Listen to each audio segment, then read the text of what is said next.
Rafael, welcome to the Museum of Entrepreneurship, and thank you very much for being here with us today. Tell us something about yourself. Where did you grow up? I'm a typical, I would say, immigrant entrepreneur.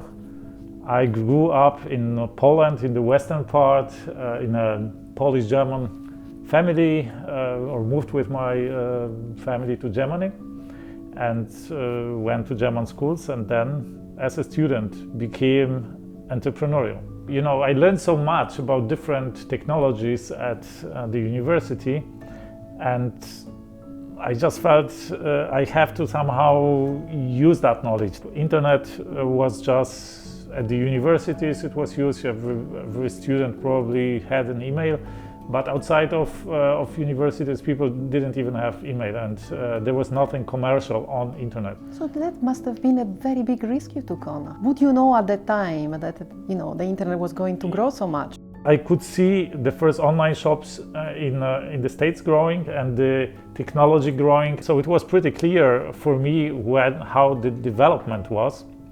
And I came back from the States with the idea to do something with that, and just to use this unique opportunity as I perceived it. And it turned out to be a unique opportunity to build something out of nothing. I didn't have any capital. I did it out of the dorm. You go to these fairs, you get turned out by people because they don't have the same vision, and they say, how is it possible? The internet is just a fashion. It won't prevail. It will collapse. So how did you manage to persuade these suppliers to work with you? Well, it was a long struggle, a long difficult struggle, but at the end, I got the best suppliers, but some of them couldn't be persuaded, and some of them vanished. At first, it was like a part-time job or just experimenting, but at some point it was just too much. I had to take the decision: either I go for a PhD or I do my business. And because it's like your child, you create something and you see it growing, and it's so difficult to abandon it. And when did you realize then that you needed to do this leap? The first several years, let's say 5 years, were on the one hand paradise-like, but it was a small market. Nobody was, or hardly anybody was buying really online at that time. But then strong competitors came, and they pretty quickly, or let's say within years, came ahead of us. And this is where I realized there is something missing in my entrepreneurial personality, maybe in my skills, in my knowledge. I embarked on this mission to learn from the very best entrepreneurs in the world, from the billionaires. Then I started to read all these books about entrepreneurial success and about entrepreneurial psychology and so on, going to all these conferences.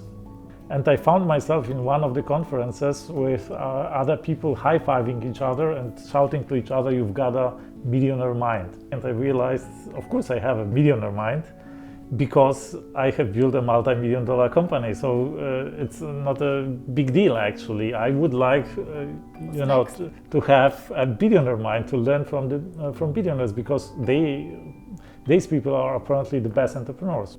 So by definition, the best entrepreneurs are also the wealthiest people in the world. Then only 1 in 5 million people in the world is a billionaire on average. So the probability to meet by chance in a cafeteria would be comparable to the probability of winning the pot in the national lottery. I came with the idea to learn from the billionaires and then to publish the secrets of their success, of their thinking, in a book.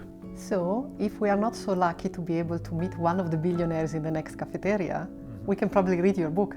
Exactly. So in my book, it's called The $1 Billion Secret. I have interviewed 20 plus billionaires and so to say extracted the common denominators of their personalities to answer the question what in their personalities made them so extremely successful in business. If you allow me, the last question. So in your book you talk about learning from the best, so learning from successes. Can we learn from failures? this is also what I write about in the book. We can and we should learn from the failures. We are all humans, and we usually learn from our own failures much more than from the failures of other people. And the more painful the failure is, the better we learn from that. But the billionaires generally have this mindset of experimentation, right? They don't see let's say mistakes as failures. They see it as experiences that are necessary maybe, or that we can learn from, and so they just start several experiments and see which works, and then choose that way. Pretty high percentage of billionaires, of self-made billionaires, are actually immigrants. For example, there is this guy called Mohed Altrad. He grew up as a nomad on a desert. He lived in a tent as a child, and he was disowned by his father, thrown away, so to say, from his home together with his mother. His mother died with 8. He was raised by his grandmother, who didn't allow him to go to school, but he knew he needed to go to school and to educate himself, because this was the only chance to somehow get out of the poverty of the situation he was in.